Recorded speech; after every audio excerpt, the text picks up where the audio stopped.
The internet is a battlefield. Cybercrime is out of control, and now the government has decided to fight back. Private companies just got the green light to hack back against scammers and cyber threats. They claim it's the only way to keep the internet safe. Except it's all a lie. The moment these companies strike back, you are in the crosshairs. Foreign hackers aren't going to sit back and take the hit. They'll retaliate. And they won't target the companies, they'll target banks, hospitals, and power grids. The age of digital defense is over. This is a new privatized global war, and you are the cannon fodder. On August 12, 2026, President Donald Trump changed the rules of cyber warfare with one flick of a pen. A new federal program would give private U.S. companies the legal authority to launch their own offensive cyber operations. Instead of just defending their networks, businesses could strike back against foreign cybercrime organizations. Under federal control, the companies would be allowed to conduct both cyber surveillance and cyber effects operations. Corporate America has been weaponized.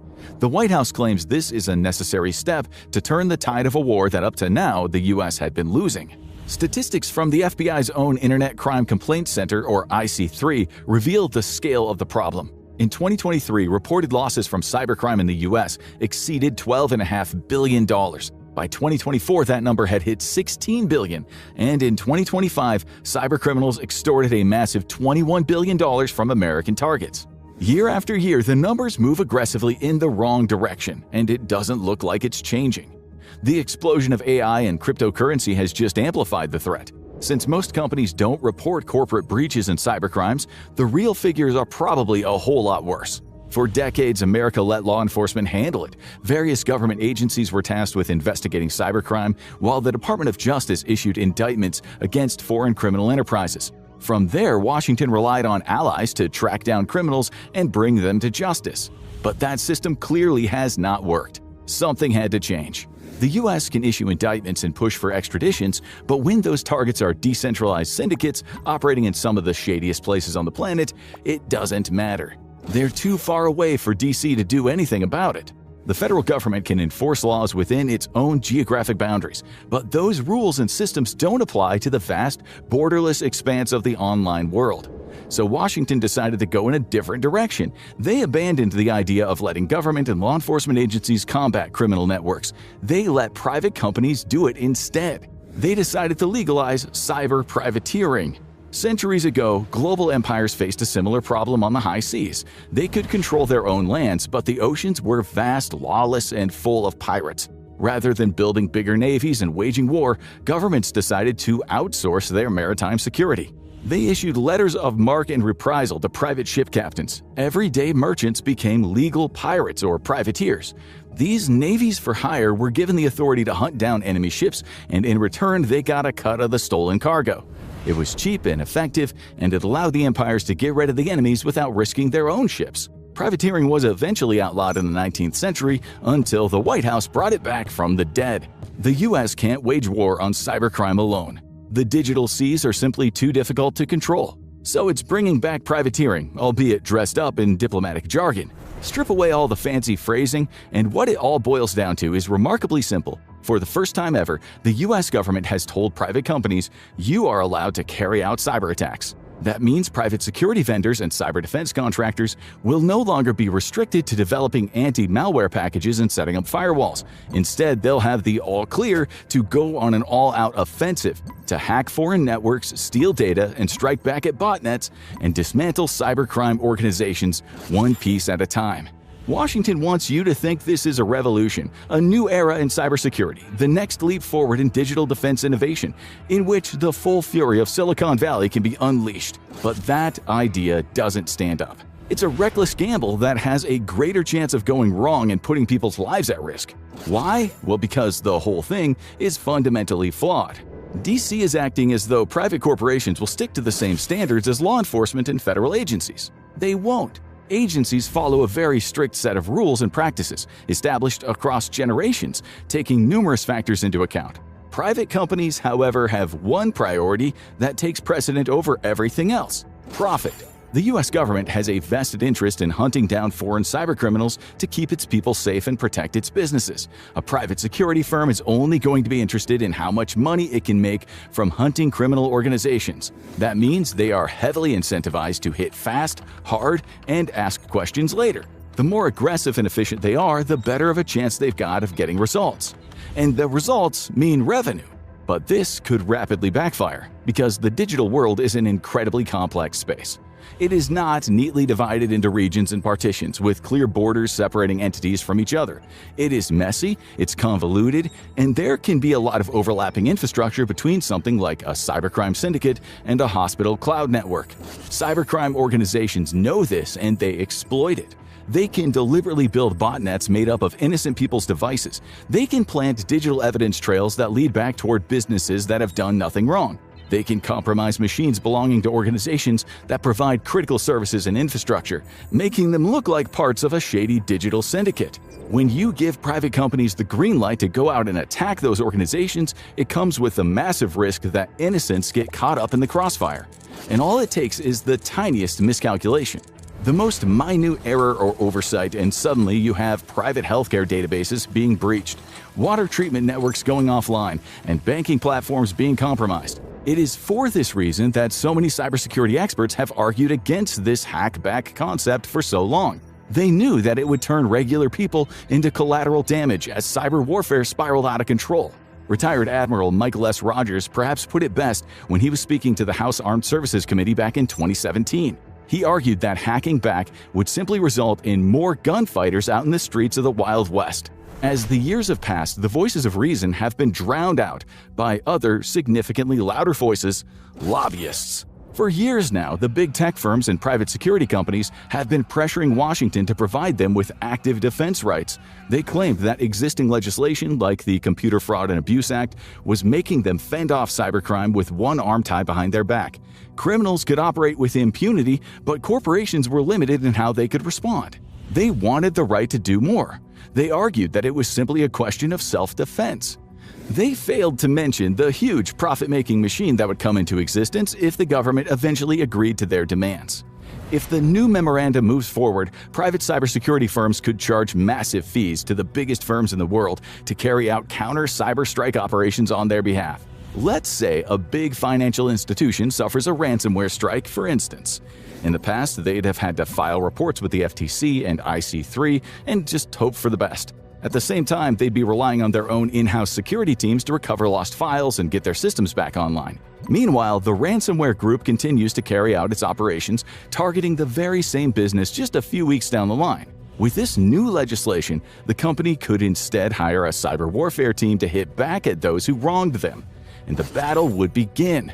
Either side could cause serious harm to innocent organizations and civilian services, either intentionally or inadvertently. But the contractor doesn't care, they're still getting paid. Perhaps most terrifying of all, they won't even be punished if someone else gets hurt because of their mistakes. It is clearly stated within the memo. Usually, if a private company were to accidentally damage a third party through its own actions, it would be held liable. It doesn't matter where it happens, international law is pretty uniform when it comes to this sort of thing. For years, that same logic is held true in the cyber warfare sector. If a cybersecurity company was attacking a criminal database and unintentionally knocked an innocent business system offline, it would be punished. The resulting civil litigation might even be enough to put it out of business entirely. The memo, however, introduces a new dynamic: legal immunity. It allows approved contractors to operate like agents of the state, serving national security, and that classification brings with it a certain level of protection. If one of those digital bounty hunters misfires, their victims won't be able to turn around and take legal action against them. They were operating with the authority and approval of the federal government, after all.